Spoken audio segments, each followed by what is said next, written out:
नमस्कार दोस्तों, डेट है आज की 23 फरवरी 2023 और स्वागत है आपका एटोएल डिस्कशन में। आज 3 इशू हम डिस्कस करेंगे, एक द हिंदू का, बाकी 2 अलग अलग न्यूज़पेपर्स के।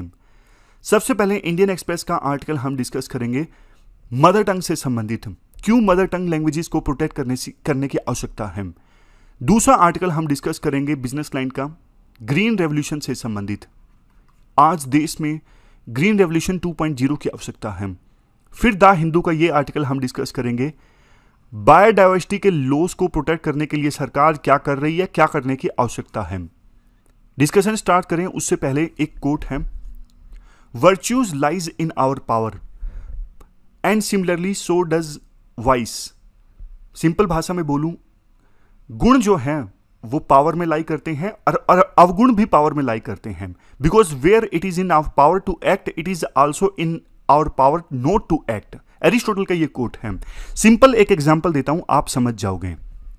देखो, आप आईपीएस बने, कुछ सालों बाद आप एसपी बनोगे। जब आप एसपी बनोगे आप देखोगे कि डिपार्टमेंट में करप्शन चल रहा है। अब देखो, आपके पास पावर है एक्ट करने की कि आप उस करप्शन को रोक सकते हो। आपके विभाग में जो भी एसएचओ वगैरह हैं उनके खिलाफ आप एक्शन ले सकते हो कि पैसे लेके आप काम करते हो, आरोपियों की, अपराधियों की मदद करते हो। लेकिन देखो, दूसरी तरफ आपके पास यह भी पावर है कि आप कुछ ना करो, कोई एक्शन ना लो और एसएचओ को बोलो कि भैया मेरा हिस्सा मुझे भेज दो। मतलब दोनों ऑप्शंस आपके पास में है, एक्ट करने की भी पावर है और इनएक्ट करने की भी पावर है। अब ये आपकी मर्जी पे डिपेंड करता है। एक्ट अगर आप करते हो तो मतलब आप अपने वर्च्यूज को शो करते हो। सर्विस में जो ट्रेनिंग करी, जिस वजह से आपने इस एग्जाम की तैयारी की कि समाज के लिए कुछ अच्छा करना है, वो आप काम कर रहे हो। लेकिन अगर आप कोई एक्शन नहीं लेते हो तो मतलब आप अपने अवगुण को शो करते हो, आप भी करप्शन में संलिप्त हो जाते हो। तो पावर आपको ऑप्शंस प्रोवाइड करता है कि एक्ट करो या फिर इनएक्ट करो, चॉइस आपके पास है। अब चलिए डिस्कशन स्टार्ट करते हैं। First important article mother tongue languages से संबंधित है। आप जीएस पेपर 1 के इस टॉपिक से आर्टिकल को रिलेट कर सकते हैं। क्या कंटेस्ट है? देखो, 1999 में ना यूनेस्को ने डिक्लेयर किया था कि 21 फरवरी का जो दिन है वो इंटरनेशनल मदर लैंग्वेज डे के रूप में ऑब्जर्व किया जाएगा। क्यों? क्योंकि देखो, यूनेस्को को ये लगा पूरे वर्ल्ड में बहुत सी भाषाएं ऐसी हैं जो लुप्त हो रही हैं, डिक्लाइन हो रही हैं। मतलब उनको बोलने वालों की संख्या या तो कम हो रही है या फिर लैंग्वेज ही पूरी एक्सटिंक्ट हो रही है, मर रही है। तो इस वजह से ये डिक्लेयर किया गया था 21 फरवरी का दिन इंटरनेशनल मदर लैंग्वेज डे के रूप में ऑब्जर्व किया जाएगा। और 2023 की इंटरनेशनल मदर लैंग्वेज डे की थीम क्या थी? Multilingual education, a necessity to transform education.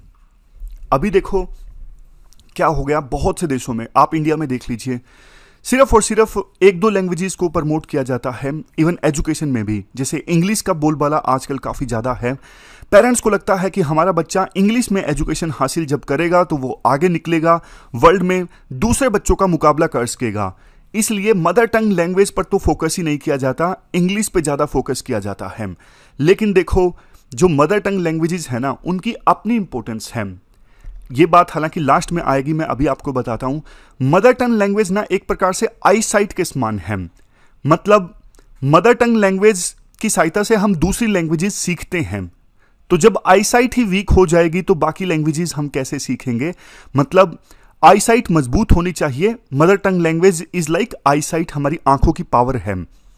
Mother tongue language में कोई भी पर्सन जो है ना, वो अपनी इनर मोस्ट जो थॉट्स होते हैं ना, उनको व्यक्त करता है। मैं आपको ना एक छोटी सी स्टोरी बताता हूं 1 मिनट में।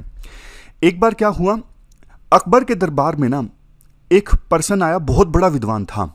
उसने अकबर को बोला कि मुझे ना 100 से ज़्यादा भाषाएं आती हैं, लेकिन मेरा आपको ये चैलेंज है, आप ये बताइए कि मेरी मदर टंग लैंग्वेज क्या है।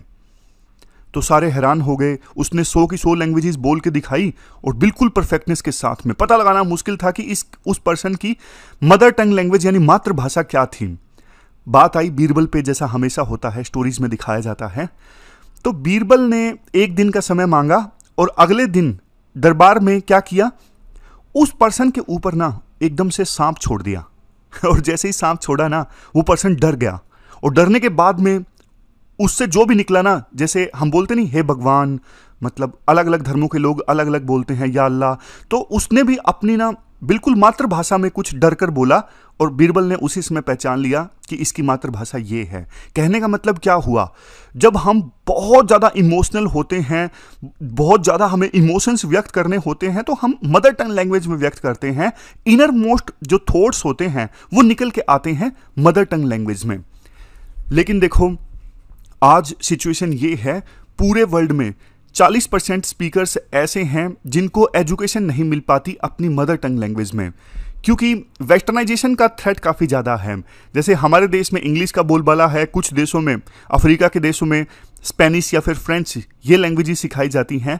तो वेस्टर्नाइजेशन की वजह से मदर टंग लैंग्वेजेस पे थ्रेट काफ़ी ज़्यादा बड़ा है। यूनेस्को ने भी कंसर्न्स इस पर व्यक्त किए कि एजुकेशन देखो जब मल्टीलिंगुअल होती है ना, अलग अलग भाषाओं में होती है, तो बच्चों की लिटरेसी स्किल्स इंप्रूव होती है, बच्चे ज़्यादा अच्छे ढंग से समझ पाते हैं, बच्चों को फ़ायदा होता है, उनका दिमाग अच्छे से डेवलप होता है।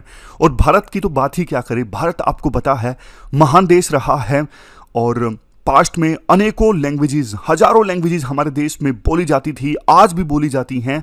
लेकिन अफसोस धीरे धीरे कुछ लैंग्वेजेस, कुछ डायलेक्ट्स यानी बोलियां लुप्त हो रही हैं। और आज़ादी का वैसे अमृतकाल चल रहा है, मतलब हम उस काल में आ गए हैं कि आज़ादी को 75 साल पूरे हो गए हैं और सरकार ने लक्ष्य रखा है 75 से 100 साल के बीच में हम बहुत डेवलपमेंट लेके आएंगे। लेकिन डिक्लाइनिंग लैंग्वेजेस पे सरकार उतना ध्यान नहीं दे रही है। अभी भी कॉलोनियल लिगेसी की छाप, कॉलोनियल लिगेसी देखने को मिलती है देश में। इंग्लिश पे ज़्यादा फोकस होता है और लोकल लैंग्वेजेस पे फोकस कम होता है। जबकि देखो दूसरे देशों का एग्जाम्पल देखिए, चीन का एग्जाम्पल, जापान का एग्जाम्पल, साउथ कोरिया का एग्जाम्पल, किस प्रकार से वहाँ पे लोकल लैंग्वेजेस पे ज़्यादा फोकस किया जाता है। नेक्स्ट, वैसे देखो आज के समय में ना स्कूलों में आप देखोगे ज़्यादा प्राइमेसी इंग्लिश को दी जाती है और मदर टंग लैंग्वेज सिखाई जाती है एज ए सेकेंड लैंग्वेज या फिर थर्ड लैंग्वेज। और एक बात ना साइंटिफिकली प्रूव हो चुकी है, जो बच्चे अपने मदर टंग लैंग्वेज में सीखते हैं ना वो ज़्यादा परफॉर्म करते हैं, क्योंकि उनको ज़्यादा अच्छे से समझ में आते हैं कंसेप्ट्स। सरकार अभी कोशिश तो कर रही है कि जो टेक्निकल या फिर प्रोफेशनल कोर्सेज हैं उनको लोकल लैंग्वेज में कन्वर्ट किया जाए, लेकिन ये ना उतना फास्ट अभी नहीं चल रहा है। अभी आएंगे हम उन चीज़ों पर कि सरकार ने क्या स्टेप्स लिए हैं मदर टंग लैंग्वेजेस को प्रमोट करने के लिए। लेकिन फिलहाल तो देखो हम कह सकते हैं ज़्यादातर जो टेक्निकल और प्रोफेशनल कोर्सेज हैं ना वो इंग्लिश तक ही सीमित हैं, इंग्लिश के बच्चों के लिए ही एक्सक्लूसिव हैं। AICTC ने 2022 में एक सर्वे कंडक्ट किया था जिसमें 83,000 स्टूडेंट्स ने पार्टिसिपेट किया था। उनसे पूछा गया था कि क्या आपको इंजीनियरिंग मदर टंग लैंग्वेज में अगर पढ़ाया जाए तो आप पसंद करोगे। तो 44% स्टूडेंट्स ने कहा था कि हाँ हमें ज़्यादा बेहतर ढंग से समझ में आएगा अगर इंजीनियरिंग मदर टंग लैंग्वेज में पढ़ाई जाती है तो। बट देखो इंग्लिश जो है वो रुकावट है। इंग्लिश देखो जरूरी है, लेकिन ऐसा नहीं कि सिर्फ इंग्लिश को ही प्राइमेसी दी जाए और इंग्लिश के चक्कर में बाकी लैंग्वेजेस को बिल्कुल इग्नोर कर दिया जाए। ऐसा नहीं होना चाहिए। मतलब ये डिबेट नहीं चलनी चाहिए कि या इंग्लिश या हिंदी, ये मतलब ना बाइनरी नहीं होना चाहिए, या तो इंग्लिश या फिर हिंदी, दोनों को साथ लेके चलो। इंग्लिश का फायदा देखो ये है कि पूरे वर्ल्ड में ना एक बहुत बड़ा लिटरेचर इंग्लिश में है, इंग्लिश में बहुत सारी बुक्स हैं फिलहाल के लिए। तो ऐसी भी मतलब जिद्दीपन नहीं होना चाहिए कि हम इंग्लिश नहीं पढ़ेंगे, हिंदी पढ़ेंगे या फिर दूसरी मदर टंग लैंग्वेज पढ़ेंगे जैसे कन्नड़, मराठी, दोनों को साथ लेके चलो। आप अपनी मदर टंग लैंग्वेज भी सहेज के रखो और इंग्लिश आज के वर्ल्ड में ग्लोबलाइजेशन के कारण जरूरी है तो वो भी लेके चलो। अब राइटर कुछ स्टेप्स बताते हैं, मतलब कुछ प्रोविजंस बताते हैं। जैसे भारत के संविधान के आर्टिकल 350A में साफ तौर पर बोला गया है कि हर एक स्टेट प्राइमरी एजुकेशन प्रोवाइड करे मदर टंग लैंग्वेज में। और नेशनल एजुकेशन पॉलिसी 2020 में भी यही बोला गया कि प्राइमरी स्कूल में प्राइमरी लेवल से ही मदर टंग में एजुकेशन शुरुआत हो जानी चाहिए। इससे फायदा होगा देश के लाखों करोड़ों जो गरीब परिवारों के लोग हैं, रूरल बैकग्राउंड के लोग हैं, उनको। और वैसे देखो AICTE ने हाल ही में डिसीजन लिया था कि BTech प्रोग्राम को प्रोवाइड किया जाएगा 11 नेटिव लैंग्वेजेस में। UGC ने भी अलग अलग स्टेट्स के गवर्नर्स और CMs को खत लिखा कि आप कॉलेजेस और यूनिवर्सिटीज में जो एजुकेशन प्रोवाइड की जाती है ना उसे मदर टंग में प्रोवाइड कीजिए। स्टाफ सिलेक्शन कमीशन यानी SSC ने यह कहा कि 13 लैंग्वेजेस में हम पेपर देंगे। अभी जैसे जो पेपर कंडक्ट करती है एसएससी, वो हिंदी और इंग्लिश में होता है, इसे 13 लैंग्वेजेस में कंडक्ट किया जाएगा एसएससी के द्वारा। हो सकता है कि आने वाले समय में यूपीएससी भी कुछ इसी प्रकार का फैसला ले। अभी जो पेपर हिंदी इंग्लिश में होता है, साइड में मराठी, कन्नड़, तमिल, मलयालम, हो सकता है कि इन लैंग्वेजेस में भी ट्रांसलेशन दिया हो। लेकिन ऐसा ना हो जाए जैसे हिंदी वाले बच्चे, उनकी शिकायत हमेशा रहती है कि ट्रांसलेशन अच्छा नहीं होता यूपीएससी का, तो पता लगे कि बाकी लैंग्वेजेस में भी जो ट्रांसलेशन हो रहा है वो भी उतना ही खराब हो। अब लास्ट में वे अहेड में आर्टिकल में ये कहा जाता है, देखो कुछ चीज़ों को लेके ना सरकार को ना ज़्यादा इंटेंस एक्शन लेने की आवश्यकता है। जैसे अभी भी ना ज़्यादातर लिटरेचर इंग्लिश में है, हिंदी में है, मतलब ज़्यादा तो इंग्लिश में ही है, तो उसे लोकल लैंग्वेजेस में अवेलेबल करवाना जरूरी है। और इसके लिए ना आर्टिफिशियल इंटेलिजेंस का सहारा लिया जा सकता है। अब तो देखो वो चैट बोट आ गया, एकदम से कुछ लिखते हैं वो सारा कुछ आंसर आ जाता है। जब इतनी बढ़िया आर्टिफिशियल इंटेलिजेंस उपलब्ध है तो क्यों ना उसका इस्तेमाल किया जाए लोकल लैंग्वेजेस में कंटेंट को, लिटरेचर को कन्वर्ट करने के लिए। और देखो सभी स्टेक होल्डर्स को ना मिल के काम करना होगा अगर हम मदर टंग में एजुकेशन प्रोवाइड करना चाहते हैं, जैसे policy makers, school, colleges, universities, teachers, regulatory institutions, NGOs, सबको मिल के काम करना होगा। तो ये पूरा आर्टिकल हमने डिस्कस किया मदर टंग लैंग्वेज से संबंधित। चलते हैं आगे। इसके बाद देखो नेक्स्ट आर्टिकल ग्रीन रेवोल्यूशन से संबंधित है और आप जीएस पेपर 3 के इस टॉपिक से आर्टिकल को रिलेट कर सकते हो।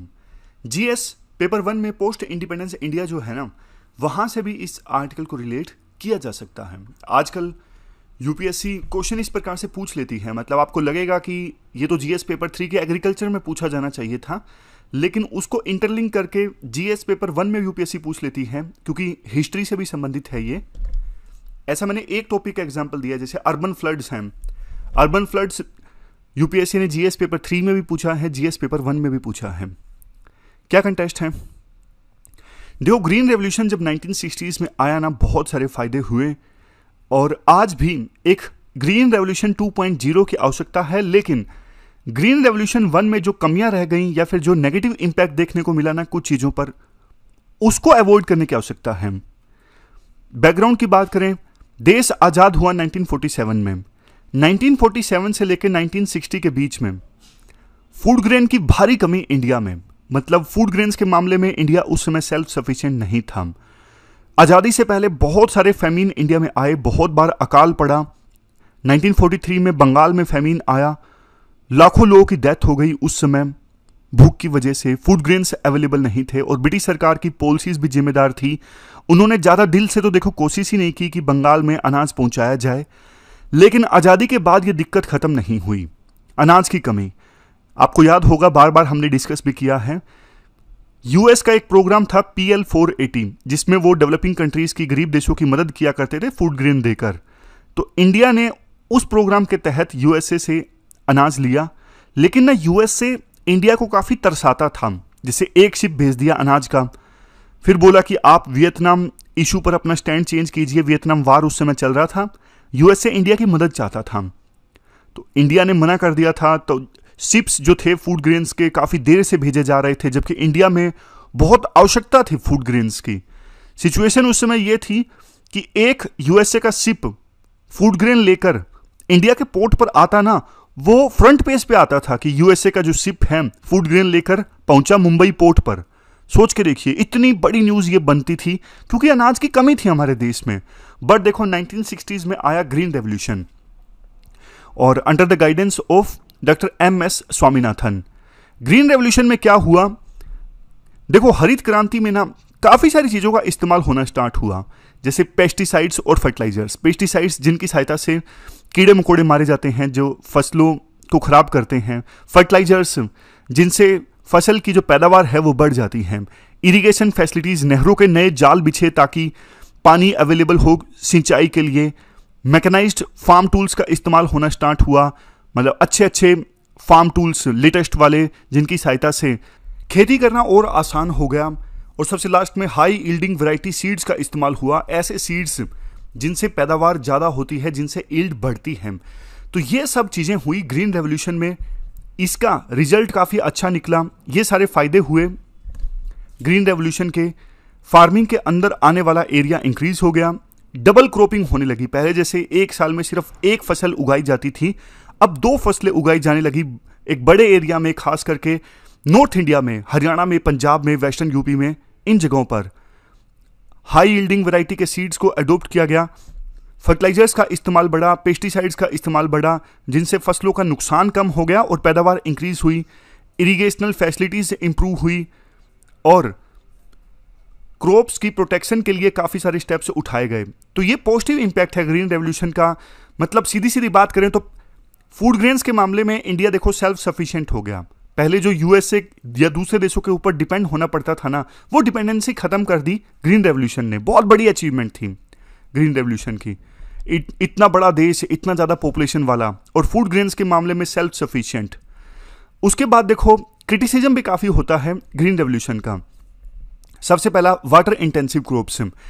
अब देखो हरियाणा, पंजाब, वेस्टर्न यूपी, ये जो राज्य हैं ना, वीट के लिए सूटेबल थे, लेकिन इन राज्यों को पुश किया गया कि आप धान भी उगाइए।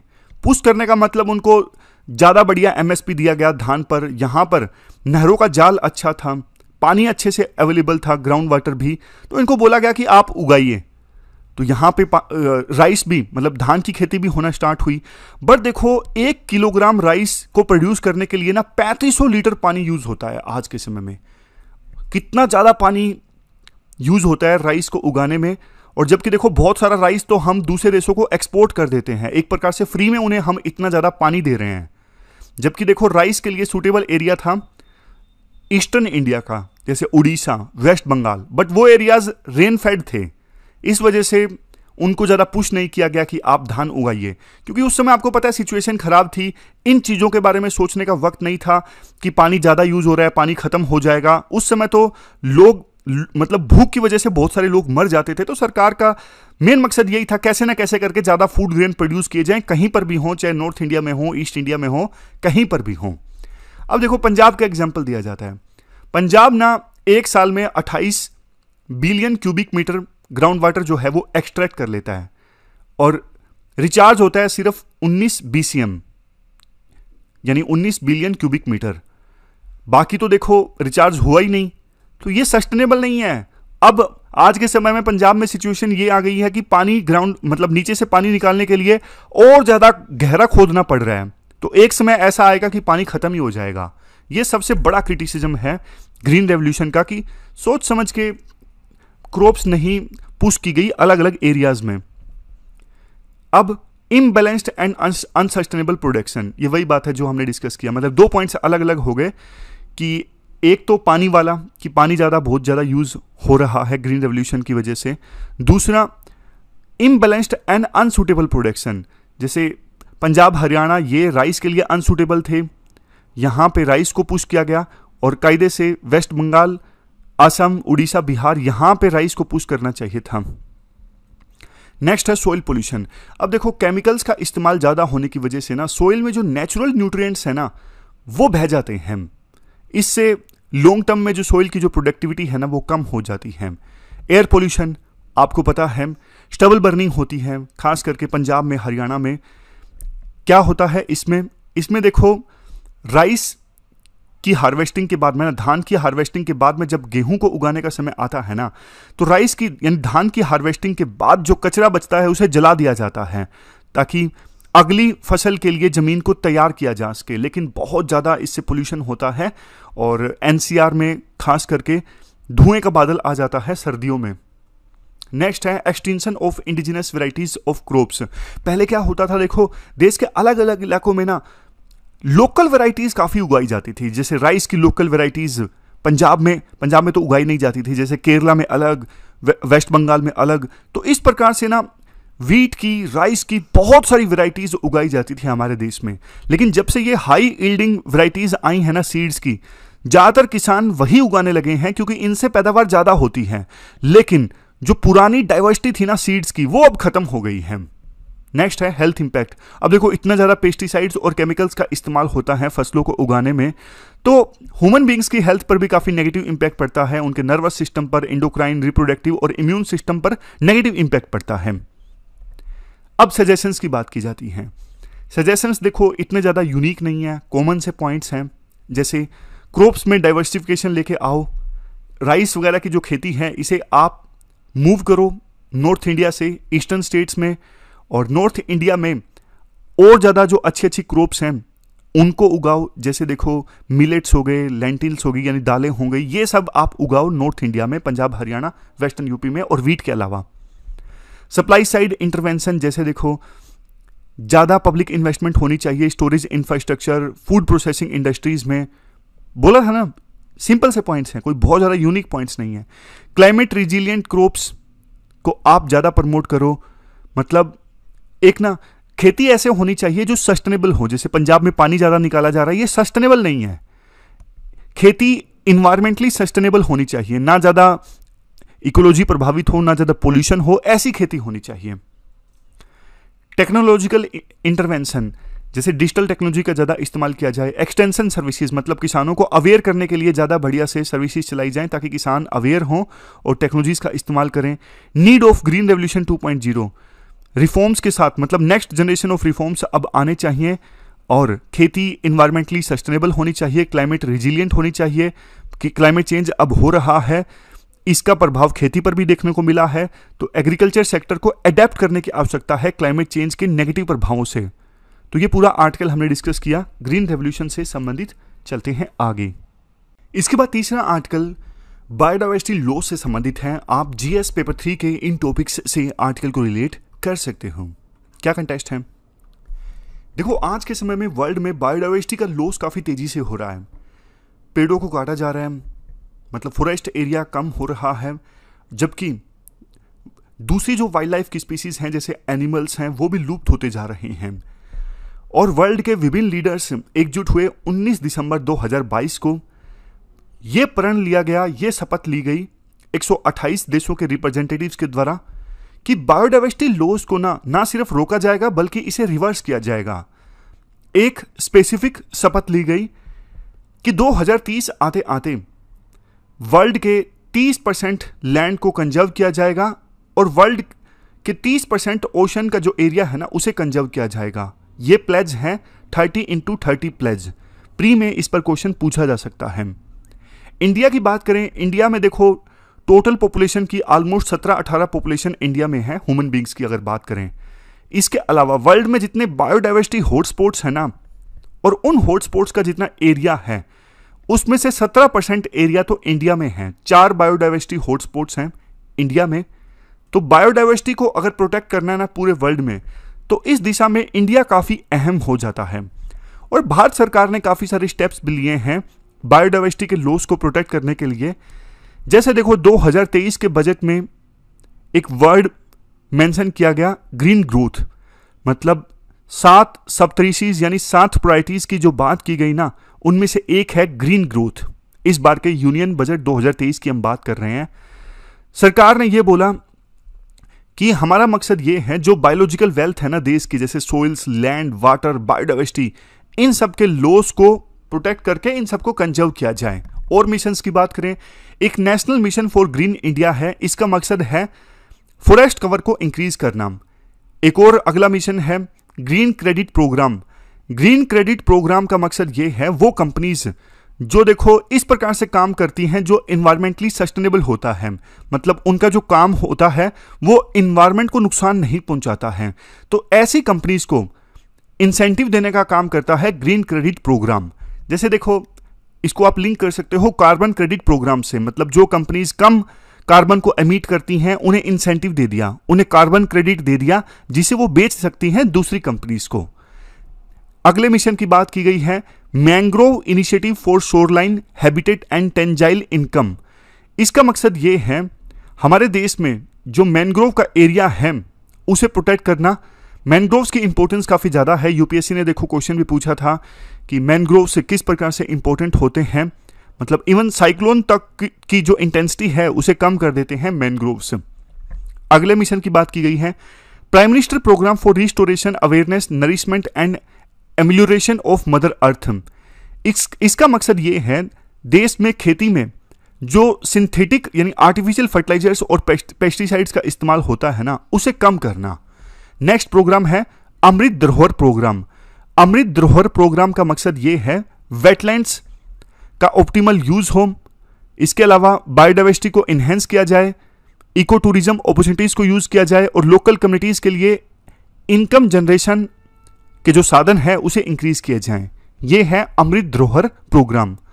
ये सारे प्रोग्राम्स आप आंसर राइटिंग में यूज कर सकते हो। अब लास्ट में देखो कुछ सजेशंस हैं। सजेशंस जैसे कि देखो, जो इस प्रकार से सरकार बायोडाइवर्सिटी को प्रोटेक्ट करने का काम कर रही है ना, एविडेंस बेस्ड इंप्लीमेंटेशन होना चाहिए। मतलब सरकार जो कर रही है ना, उसका एविडेंस होना चाहिए कि हाँ, इस स्टेप लेने से चीजें इंप्रूव होगी, बायोडाइवर्सिटी प्रोटेक्ट होगी। ऐसा एविडेंस बेस्ड इंप्लीमेंटेशन होना चाहिए ताकि जो कुछ हो सबूत के साथ में हो, ऑडिटिंग हो प्रॉपर कि सरकार ने जो स्टेप लिए हैं बायोडाइवर्सिटी के लॉस को प्रोटेक्ट करने में वो कितने सही साबित हुए हैं। और नेक्स्ट पॉइंट, नेक्स्ट सजेशन ये है, मॉडर्न अप्रोचेस का इस्तेमाल किया जाए। जैसे देखो, जो बायोडाइवर्सिटी होती है ना, इसके काफी सारे एस्पेक्ट होते हैं, कल्चरल एस्पेक्ट भी होते हैं। जैसे जो आदिवासी लोग हैं, ट्राइबल हैं, बायोडाइवर्सिटी ना उनके लिए कल्चरली काफी इंपॉर्टेंट होती है। जैसे हम भी इवन पेड़ वगैरह की पूजा करते हैं, कुछ इंपॉर्टेंट ट्रीज हैं जो अलग अलग धर्मों में काफी पवित्र माने जाते हैं। तो एक कल्चरल एस्पेक्ट होता है, सोशियोलॉजिकल एस्पेक्ट होता है, इकोनॉमिकल एस्पेक्ट होता है बायोडाइवर्सिटी का। जैसे बहुत से लोग बायोडाइवर्सिटी के ऊपर डिपेंड करते हैं अपना जीवन चलाने के लिए, उनसे उनका रोजी रोटी चलती है। तो ना मॉडर्न अप्रोचेज ऐसी होनी चाहिए बायोडाइवर्सिटी को प्रोटेक्ट करने के लिए जो इन सब फैक्टर्स को ध्यान में रखें। कल्चरल एस्पेक्ट क्या है बायोडाइवर्सिटी का, इकोलॉजिकल एस्पेक्ट क्या है। काफी बार ना काफी एक्सट्रीम स्टेप ले लिए जाते हैं, जैसे यहां पे इस एरिया में कोई भी एंटर नहीं करेगा, जबकि देखो लोकल लोग उस एरिया को यूज कर रहे थे अपना जीवन चलाने के लिए, रोजी रोटी कमाने के लिए। तो ये जो एक्सट्रीम स्टेप है ना, जो वेरियस एस्पेक्ट्स को ध्यान में नहीं रखते, इससे बायोडाइवर्सिटी फिर प्रोटेक्ट नहीं होती। नेक्स्ट है, पानी के यूज को कम किया जाए। जैसे पिछले ही आर्टिकल में हमने डिस्कस किया, ग्रीन रेवोल्यूशन में जो वाटर इंटेंसिव क्रॉप्स है ना, जो ज्यादा पानी को यूज करती हैं, ऐसी क्रॉप्स को कम उगाया जाए और वहीं पे उगाया जाए जहां पे ज्यादा पानी अवेलेबल हो, और पानी की रिसाइकलिंग पे फोकस किया जाए। नेक्स्ट है, ग्रीन इंडिया मिशन देखो इस प्रकार से होना चाहिए कि ना इकोलॉजिकल रिस्टोरेशन पे फोकस ज्यादा हो बजाय कि नए पेड़ उगाने पे। मतलब अभी जो देश में इकोलॉजी है ना, जो फॉरेस्ट का एरिया है, आप उसको रिस्टोर करो। क्योंकि देखो नए पेड़ आप उगाओगे ना, वो नया पेड़ जो है वो पेड़ तो बन जाएंगे, एक साथ आपने 100 पेड़ उगा दिए, वो जंगल कभी नहीं बनेगा, वहां पे वाइल्ड लाइफ कभी नहीं आएगी। बहुत मुश्किल होता है एक जंगल को बनाना। तो ऑलरेडी जो फॉरेस्ट का एरिया है ना, उसे रिस्टोर करने पे ज्यादा फोकस करो। और नए पेड़ अगर उगाने भी हैं तो लोकल मतलब रिसर्च के आधार पर उगाओ कि सोइल कैसी है, वो सब चीजें ध्यान में रखो। अदरवाइज देखो ऐसे मत चलो, ऐसे तो मतलब पेड़ उगा दिए, प्लांटेशन कर दी सिर्फ, बाद में वहां पे वो पेड़ सर्वाइव कर पाए ना कर पाए, कुछ कहा नहीं जा सकता। ये क्रिटिसिज्म है वैसे कि दिखाने के लिए कई बार एक जगह पे बहुत सारे सेम पेड़ उगा दिए जाते हैं, डाइवर्सिटी का कुछ ख्याल नहीं रखा जाता, बाद में वो पेड़ लंबे समय तक वहां पे सर्वाइव नहीं कर पाते। और सबसे लास्ट में ये बोला जाता है कि देखो जो ये सारे बायोडाइवर्सिटी को प्रोटेक्ट करने के लिए प्रयास किए जा रहे हैं ना, लोकल और नोमैडिक जो कम्युनिटीज हैं उनके इंटरेस्ट को ध्यान में रखा जाए। और जो ट्रेडिशनल नॉलेज एंड प्रैक्टिसेस हैं, जैसे पास्ट में सदियों से मतलब लोकल प्रैक्टिसेस होती हैं कई बार कि ये किया जाए तो लोकल जंगलों को बचाया जा सकता है, लोकल पेड़ों को बचाया जा सकता है। तो पुरानी जो नॉलेज या फिर प्रैक्टिसेस है ना, उसे इग्नोर ना किया जाए। सदियों की हमारी पूर्वजों की जो नॉलेज है ना, बड़े काम की चीज है। जैसे मैं आपको एक एग्जांपल देता हूं, 2004 में ना सुनामी लहरें आई थी।